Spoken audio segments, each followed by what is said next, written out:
قصة الفيلم بتحكي عن مملكتين، الأولى الملك بتاعها كان مغرور وبيحقد على المملكة التانية، أما المملكة التانية فهي الجمال كله. الحقيقة ما كانتش محتاجة الملك أو ملكة، كان كلها حب وثقة وجمال، ومش محتاجين حد يحكمهم، كانت مخلوقات سكر كده.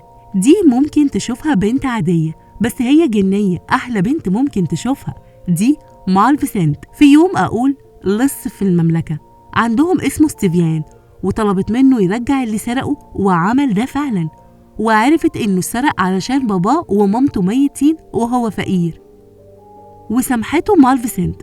بس بعدها حست إنها مشدودة ليه. لما جه يسلم عليها قبل ما بيمشي اتلسعت لأنه لابس خاتم حديد. ما أنا ما قلتلكوش إن الجنيات بيتحرقوا من الحديد. بس بعد كده شافوا بعض كتير، وكانوا بيقضوا أوقات حلوة جدا مع بعض، لحد ما جه عيد ميلادها ال16، وهديته ليها كانت قبلة أول حب حقيقي في حياة مالفيسنت.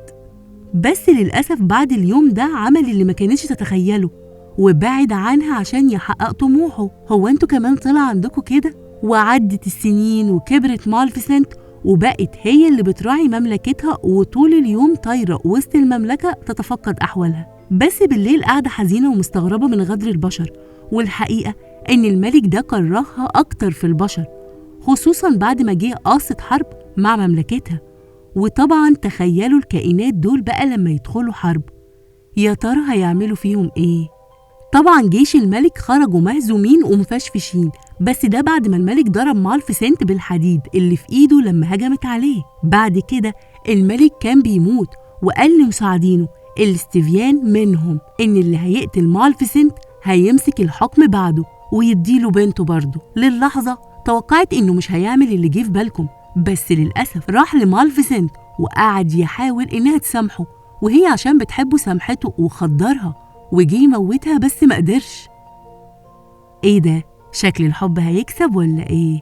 للأسف عمل الأبشع، قطع جناحاتها وقدمهم للملك على انه موتها، وفعلا الملك قال له انه هيكون الملك بعده. اما مالفيسنت انهارت بعد ما فاقت واكتشفت اللي حصل فيها وبإيد حبيبها، ده غير الألم الجسدي كمان.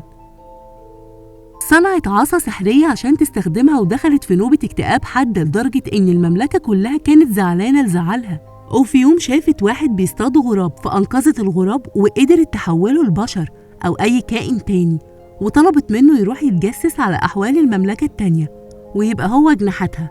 بصراحة يستاهلوا الانتقام. راح الغراب قصر الملك وعرف إنه مات، وإن ستيفيان بقى هو الملك، واتجوز بنته وخلف طفلة اسمها أرورا.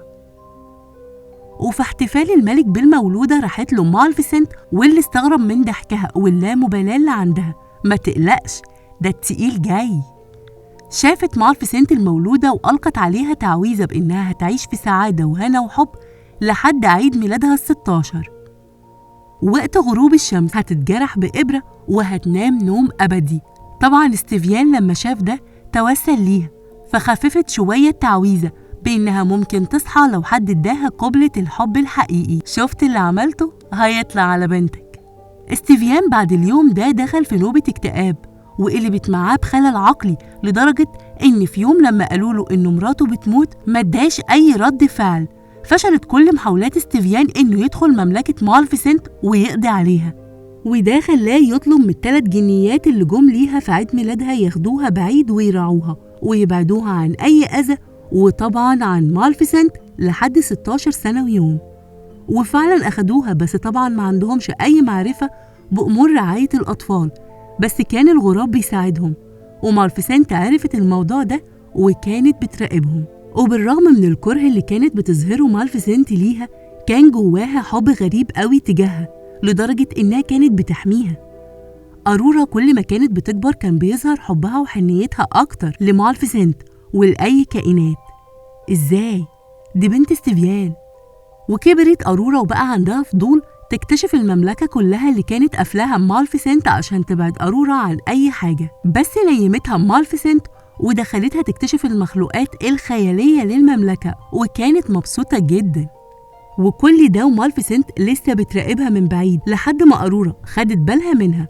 يا ترى هتخاف ولا هتعمل ايه؟ أرورا لما أخدت بالها من مالفيسنت حصل عكس المتوقع، اتبسطت جدا ما خافتش منها وقالت لها أنا عارفة إنك جنبي من وأنا صغيرة وكنت بتحميني. من وقتها مالفيسنت بينت حبها لأرورا وبدأوا يقضوا أوقات حلوة مع بعض، وبقت خايفة عليها أكتر لدرجة إنها فكرت تشيل اللعنة اللي عليها، بس للأسف فشلت لأن اللعنة كانت أقوى منها. أرورا بتقول لمالفيسنت أنا نفسي أعيش معاكي على طول بس لما أكبر، فقالت لها وليه مش من دلوقت؟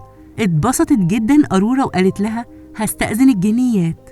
وهي راجعة للجنيات قابلت شاب اسمه فيليب وكان بيسأل عن قصر المملكة بس تاه، ووصفتهوله وطبعا واضح جدا نظرة الإعجاب من الطرفين. أول ما وصلت للجنيات طلبت منهم تعيش مع مالفيسنت، بس هم قالوا لها بعد عيد ميلادك ال16 اللي كان تاني يوم.